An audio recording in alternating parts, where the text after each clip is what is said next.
चंद्रशेखर जी की सबसे बड़ी विशिष्टता ये थी, कई विशिष्टताएं थी, लेकिन जो हमको सबसे अधिक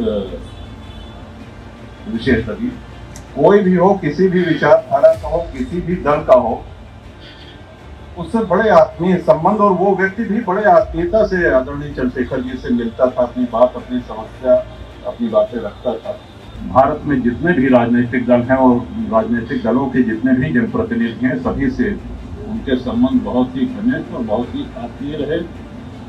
दलों की सीमाओं को चंद्रशेखर जी के व्यवहार में, उनके शिष्टाचार में तोड़ दिया। धन्यवाद जसवंत भाई। आज के इस कार्यक्रम के मुख्य अतिथि विधानसभा के वरिष्ठतम विधायक, उत्तर प्रदेश सरकार में मंत्री आदरणीय श्री सुरेश खन्ना जी, इस समारोह में अपनी विशिष्ट उपस्थिति दर्ज करा रहे आदरणीय श्री चौधरी राम गोविंद जी, आदरणीय श्री निषाद राज संजय निषाद जी हमारे मित्र, आदरणीय श्री अरविंद सिंह गोप जी विश्वविद्यालय के हमारे साथी, नौजवान विधायक श्री राकेश जी, और आप विचारों से भी और कृतियों से भी युवा हैं, आपके अंदर उत्साह है, इसी तरह सदैव युवा रहे, यही शुभकामना, यही आशीर्वाद है। गोसाईगंज फैजाबाद के आदरणीय विधायक श्री अभय सिंह जी, कुंदरकी मुरादाबाद से विधानसभा में अपनी मजबूत उपस्थिति दर्ज करा रहे भाई रामवीर सिंह जी, पूर्व विधायक आदरणीय यशपाल भाई, मीडिया के सारे सम्मानित साथी, और इस कार्यक्रम में दूर दूर से आए हुए चंद्रशेखर जी के सभी चाहने वालों को आभार, अभिनंदन और सभी का स्वागत है। बड़े विस्तार से आदरणीय खन्ना जी ने चंद्रशेखर जी के जीवन पे, उनके व्यक्तित्व पे प्रकाश डाला। प्रयास रहेगा कि अपनी बात संक्षेप में कहें और कोई बात दोहराए ना। ये सही बात है कि जब महापुरुषों की पुण्यतिथि होती है या उनका जन्मदिवस मनाया जाता है, तो उसका उद्देश्य ये होता है कि हम उनके जीवन से, उनके कृतित्व से, उनके वक्तव्यों से, उनकी विचारधारा से प्रेरणा ले सकें। जीवन में और सार्वजनिक जीवन में आने वाले संकटों का निवारण कैसे हो, जनहित में कड़े कदम उठाएं बिना परिणाम की परवाह किए, इन सब की प्रेरणा हमको महापुरुषों के जीवन कृतित्व से मिलती है। आदरणीय चंद्रशेखर जी का बहुत स्नेह हमको प्राप्त हुआ, अपने आप को सौभाग्यशाली समझता हूं। और कोटा में जब जेल में थे तो कानपुर जेल आए थे मिलने, उस समय प्रदेश प्रशासन ने मिलने नहीं दिया। बांदा जेल आए, वहां पर भी भेंट हुई चंद्रशेखर जी से बांदा जेल में, और अपने साथ कई पुस्तकें लेकर के आए। क्या पढ़ते हो? यही पूछा। उस समय श्री रामचरितमानस का अध्ययन कर रहे थे, वो बताया हमने।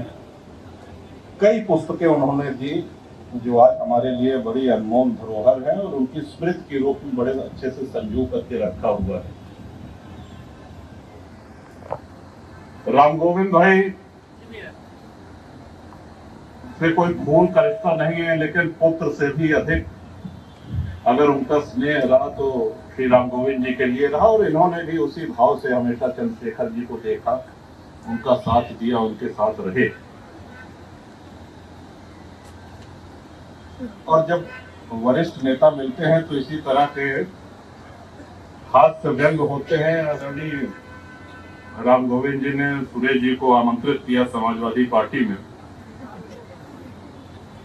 तो सबसे सराहनीय और अनुकरणीय आदरणीय सुरेश भाई का यह है कि 9 टर्म एक ही विधानसभा से जीते। आज के जातिवाद के युग में आप कल्पना करिए कि इनकी बिरादरी के कितने लोग वहां पे होंगे। लेकिन अपनी जनसेवा और अपने उपस्थिति के बल पे लगातार 9 बार और पिछले 32 वर्षों से हमको इनका मार्गदर्शन विधानसभा में मिल रहा है और आशा करता हूं आगे भी इसी तरह से मिलता रहेगा। चंद्रशेखर जी की सबसे बड़ी विशिष्टता ये थी, कई विशिष्टताएं थी, लेकिन जो हमको सबसे अधिक विशेष लगी, कोई भी हो, किसी भी विचारधारा का हो, किसी भी दल का हो, उससे बड़े आत्मीय संबंध, और वो व्यक्ति भी बड़े आत्मीयता से आदरणीय चंद्रशेखर जी से मिलता था, अपनी बात, अपनी समस्या, अपनी बातें रखता था, और वो भी पूरे निश्चल भाव से, बिना कोई राजनीति का गुणागणित किए, बिना इस बात का ख्याल किए कि ये अमुक व्यक्ति जो मुझसे बात कर रहा है, जो सांसद है, ये किस दल का सांसद है, बड़े ही आत्मीयता से उनके भारत में जितने भी राजनीतिक दल हैं और राजनीतिक दलों के जितने भी जनप्रतिनिधि हैं, सभी से उनके संबंध बहुत ही घनिष्ठ और बहुत ही आत्मीय रहे। दलों की सीमाओं को चंद्रशेखर जी के व्यवहार में, उनके शिष्टाचार ने तोड़ दिया। हाँ, लेकिन उनके अपने विचार वो स्थायी थे। उनके विचार जयप्रकाश जी से प्रेरित थे, डॉक्टर लोहिया से प्रेरित थे।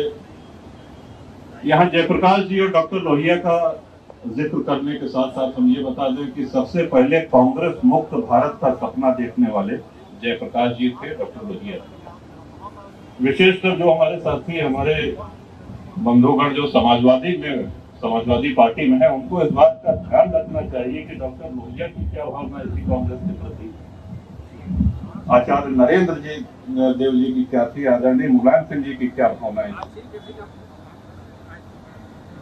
चंद्रशेखर जी के प्रधानमंत्री बनने का किस्सा हम सब लोगों को पता है, उसको मैं दोहराऊंगा नहीं, लेकिन 4 महीने के अंदर राजीव गांधी चिंतित होने लगे, कांग्रेस को चिंता होने लगी जिस तरह की उनकी कार्यशैली थी, और हटाने के लिए बहाना ये लिया कि साहब राजीव गांधी के घर के सामने 2 हरियाणा पुलिस के कांस्टेबल टहल रहे थे, कहीं इनको भेजा है जासूसी करने के लिए। इस बात पे उन्होंने समर्थन वापसी की घोषणा करी और उनको ये आशा थी कि चंद्रशेखर जी गिड़गिड़ाएंगे, माफी मांगेंगे या ये कहेंगे कि ये गलती अनजाने में हुई है। चंद्रशेखर जी समझ गए थे कि ये हटाने का एक बहाना है। अच्छा, कांग्रेस को ये उम्मीद नहीं थी, ये आशा नहीं थी, उनको ये लग रहा था कि अभी ये सिफारिश लगवाएंगे, वरिष्ठ कांग्रेसी नेताओं को पकड़ेंगे और ये है कि भाई ऐसी कोई गलती नहीं है, ये सरकार चलनी चाहिए। बाद में कांग्रेस ने फिर अपनी बात से पीछे हटते हुए कहा कि अच्छा ठीक है, ये घटना तो सही नहीं हुई है, लेकिन कोई बात नहीं, आप बने रहिए प्रधानमंत्री पद पर। उस समय चंद्रशेखर जी का जो जवाब था वो भारतीय राजनीति में मैं समझता हूं इससे अधिक मजबूत, इससे अधिक दमदार उत्तर किसी का नहीं होता है। उन्होंने एक शब्द कहा कि माउंट एवरेस्ट की चोटी फतेह की जाती है, माउंट एवरेस्ट पे घर नहीं बनाया जाता, घर नहीं बसाया जाता, और प्रधानमंत्री पद से उसी समय उन्होंने इस्तीफा दिया। ऐसे थे हम सबके चंद्रशेखर जी। हम लोग जब से हैं, जितने लोग यहाँ आए हैं, सबकी अपनी अपनी स्मृतियां हैं चंद्रशेखर जी के साथ। ये नारे भी लग रहे हैं, चंद्रशेखर जी अमर रहें, अमर रहें, अमर रहें। ये सही बात है कि चंद्रशेखर जी हमारे अंतर्मन में, हमारे चेतन में, हमारे मानस में अमर हैं और सदैव अमर रहेंगे। ईश्वर उनको अपने ही चरणों में रखे और उनका आशीर्वाद हम सब लोगों के ऊपर बना रहे। उनसे हम लोग इसी तरह से प्रेरणा लेकर के अपनी राजनीतिक यात्रा और जीवन यात्रा इसको आगे बढ़ाएं। और अंत में एक बार पुनः यशवंत भाई का बहुत बहुत साधुवाद, धन्यवाद कि उन्होंने